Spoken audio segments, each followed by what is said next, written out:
ప్రియమైన సహోదరులారా, ఎవరైనా కష్టకాలంలో ఉన్నట్లయితే పరిశుద్ధమైన దేవుని ఎదుట మోకాళ్ళుని మొరపెట్టుకుంటే ఆ మొరలు ఆయన వింటాడు, ఆయన సన్నిధికి చేరుతాయి.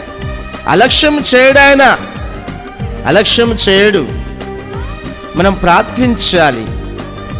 మనకు కష్టం వచ్చిందా, మనకు బాధ కలిగిందా, మోకరించి ప్రార్థించాలి. అంతేకాదు, ఎవరైనా నిన్ను బాధపడుతున్నారా, నువ్వు బాధల్లో ఉన్నావా, సుఖమెరుగక దుఃఖక్రాంతులవై ఉన్నావా, దుఃఖక్రాంతురాలవై ఉన్నావా, కన్నీరే అన్నపానములై జీవించే జీవితం నీ దగ్గర ఉన్నదా?